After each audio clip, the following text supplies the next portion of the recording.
Ito na si Marcoleta guys, ano po, yung naka-blue. Ayan, pinagkagulan na, dinudumog na po siya, no? Ako hindi ka rin pumunta dito, mga kababayan. At ito, ulitin ko, huwag na ho natin pawalan ang pagkakataong ito na mahihalan sa Senado si Pastor Apollo Sinipuloy at ang lahat ng Pilipiyawan. Yung Pulay! Yung Pulay! Yung Pulay! Yung Pulay! Maraming salamat po!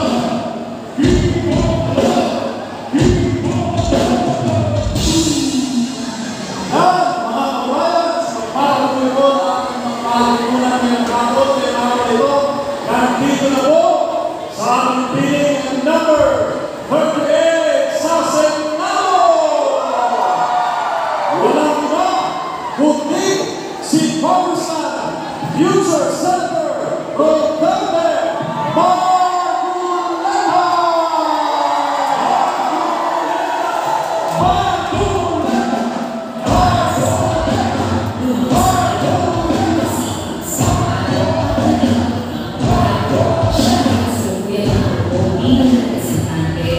Social integration and gender intervention on poverty o SAGIP.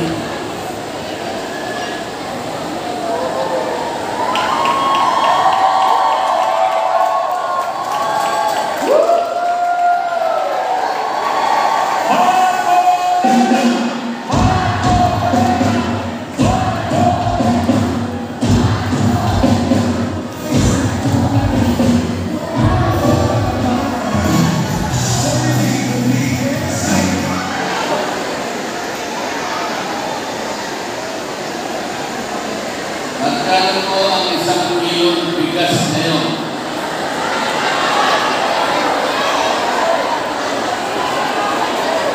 Hindi ko po marinig yung sagot nyo. Magkano po?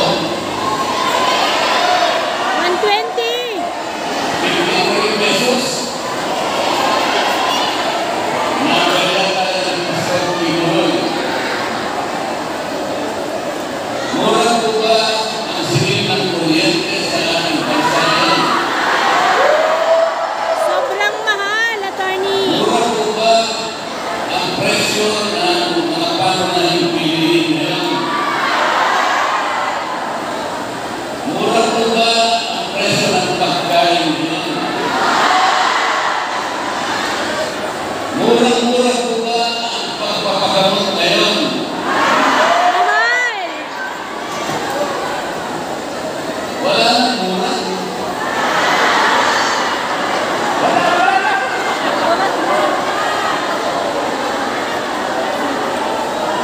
record. Mapapamura talaga.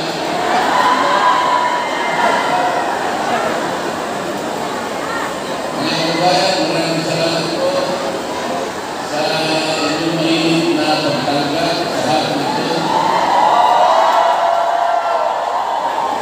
Galing po po kami sa Davao City at hindi po po nakaka-uwi dahil napagsabihan kami na naghihintay po ang ating mga kabayan dito sa Kanamba. Hindi naman po po pwede na hindi namin kayo takpuin ngayon. Baka mamaya magtampo kayo sa amin.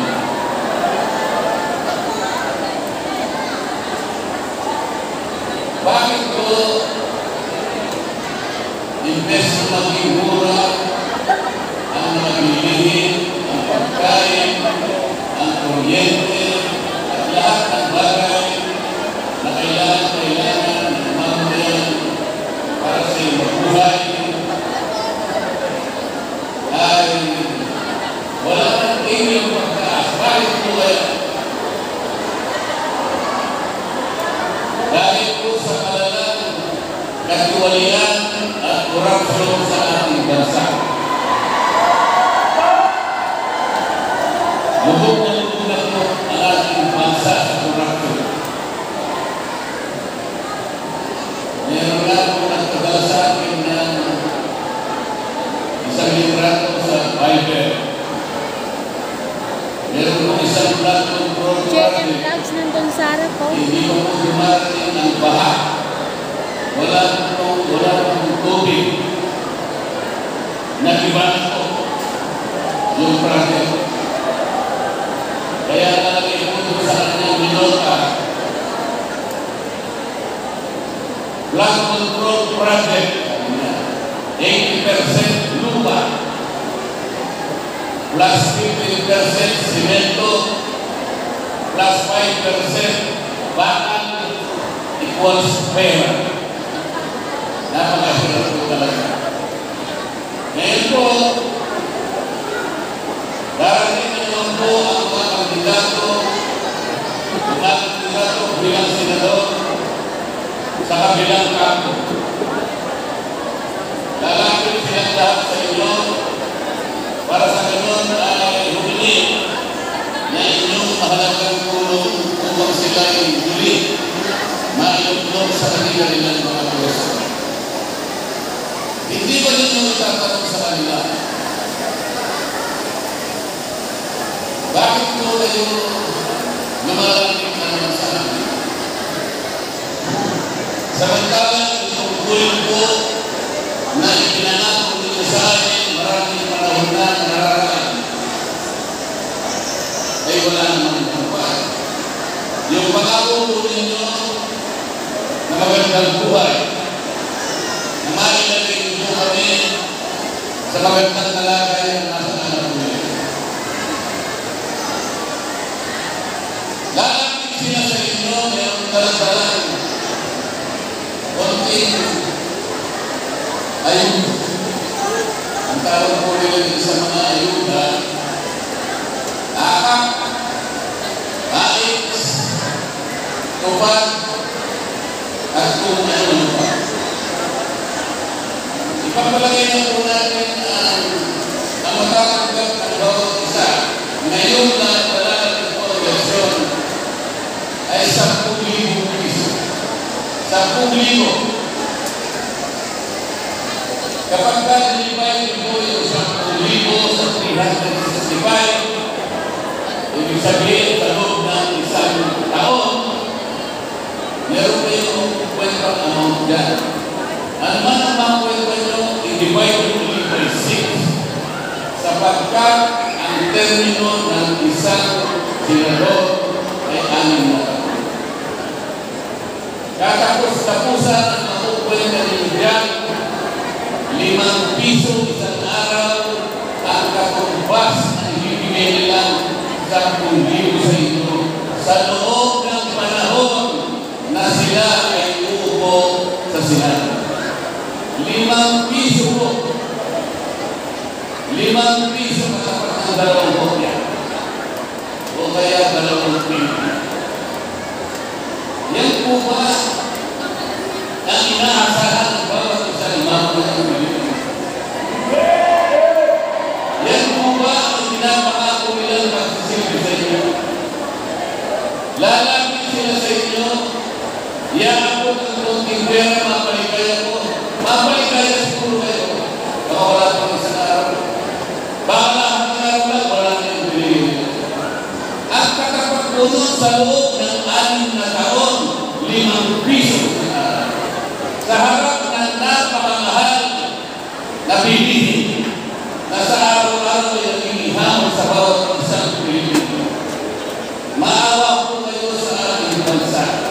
Maawa kayo sa inyong pamilya. Huwag kayong papayag na insultuhin kayo. Ang Pilipino ay mayroong dama.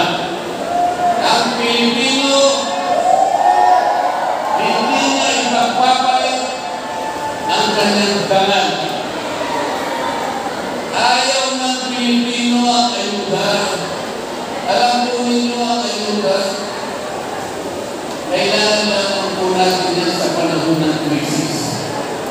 Nasunugan, tulugan, nabagyo, nabaha, tulugan mo. Yan yung galing Pilipino. Pero kaya sa pupunta, dala-dala yung ayuda sa'yo. Para sa ganun, ay maling lang kanya. Para sa ganun, sabinan ng pera at dala-dala niya, baka sakaling ikaw ay may iligaw niya. Binabayaran niya ang boto. Huwag po ninyong ipagbibili ang pinabukasan. Ang Pilipino po, kahit mahirap ang kanyang buhay, ang gusto niya, ang gusto ng Pilipino, bigyan mo siya ng pagkakataon makapagtrabaho. Yun ang gusto ng Pilipino. Ang Pilipino ay mayroong karangalan. Ganun po ang dapat ninyong gawin. Meron kayong pagpipilian. Dalawang things na ito. Yung tingnan po, suka. Tinawag po kami nagbebenta at bumibili ng suka. Huwag kayo magagalit. Pabayaan nyo. Okay lang po yan. Kasi po kung sa dalag, maraming dalaga na nakikita mo yan. Ang gaganda pa. Kapag ang dalaga may asin, compliment po yun. Ang tinsuka ay may asin. Yung kabila,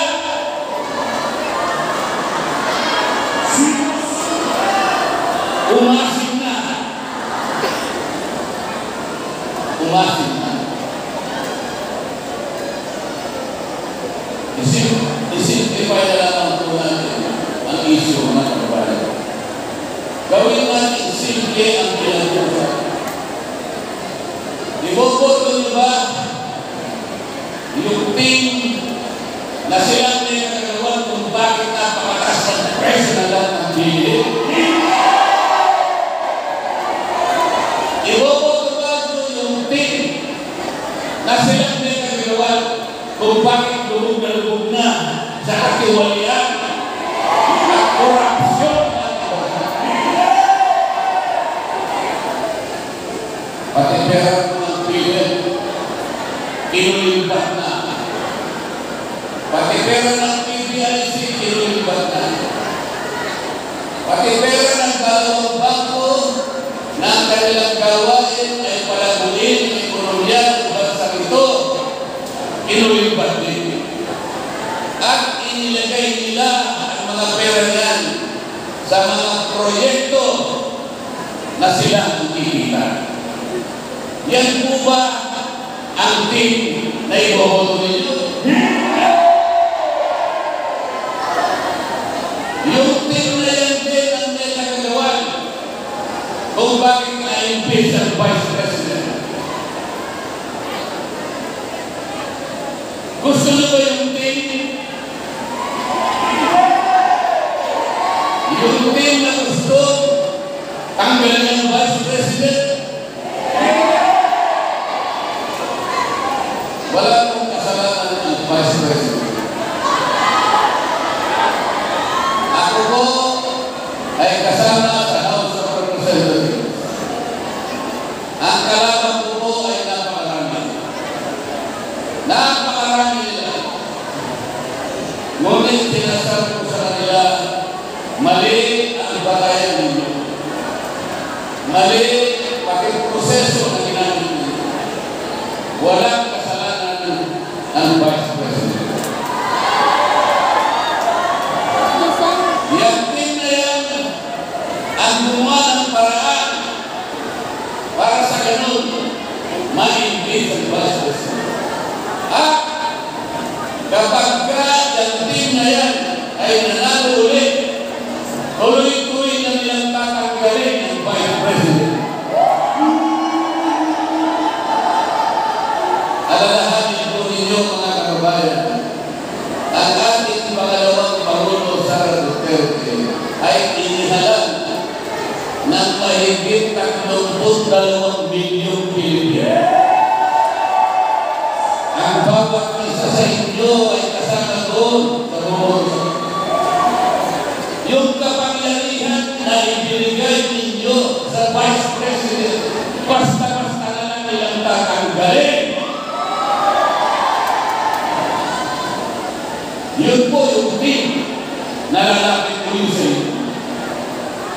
Sila po uli ang lalapit sa inyo.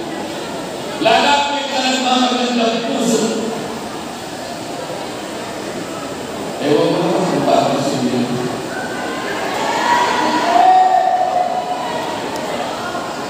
Yung tinsuka, sila lamang ang nakakaalam kung paano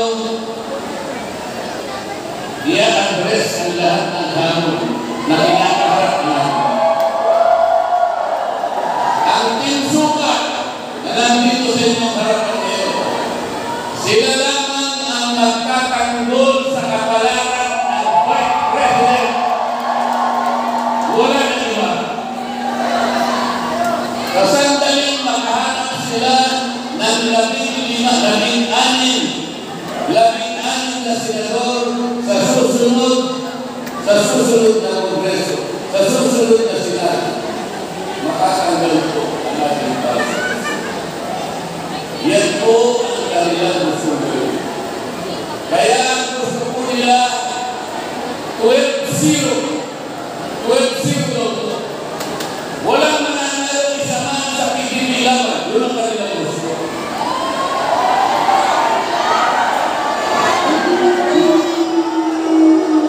Sapagkat gusto nilang siguruhin na makakanggal ng bansa. Papayag po ba kayo na mangyari ito?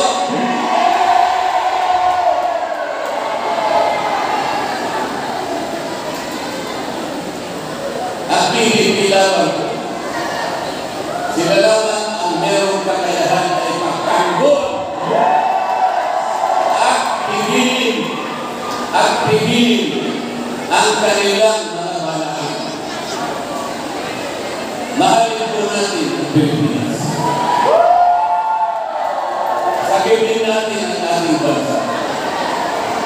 Kilala po ninyo kung sino-sino yung mga kandidato sa kabilang team.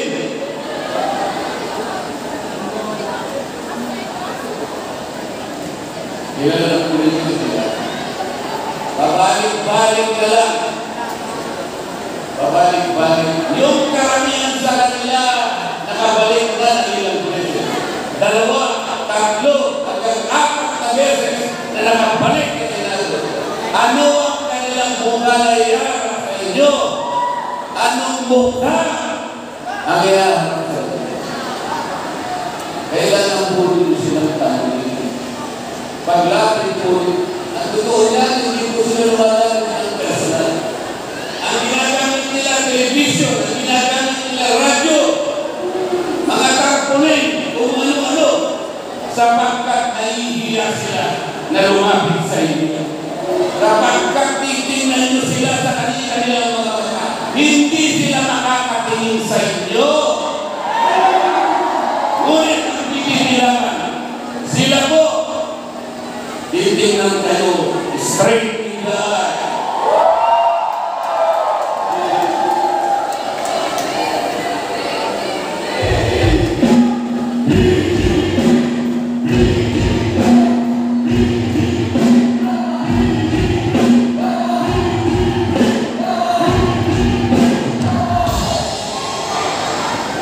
Noon po ay naimbita sa isang organisasyon ng mga scientists. Ang pangalan po ng kanilang organisasyon ay Filipino Scientist Society. Ang kanilang 81st founding anniversary po ay pumunta sa kanila sapagkat inimbitahan din po ang mga salita sa kanila. Nakarami ko lang yan na-invent ko ng mga gamit na mahalaga na gagamit ang bawat sa Pilipinas. Lahat po nung siya ang magagamit ko.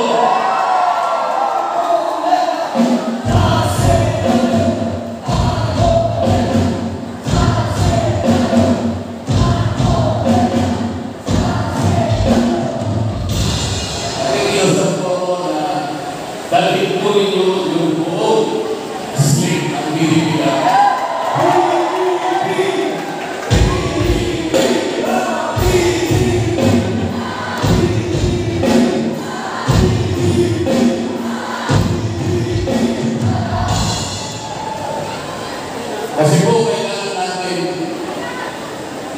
ang pipigil para hindi matanggal ang Vice-President.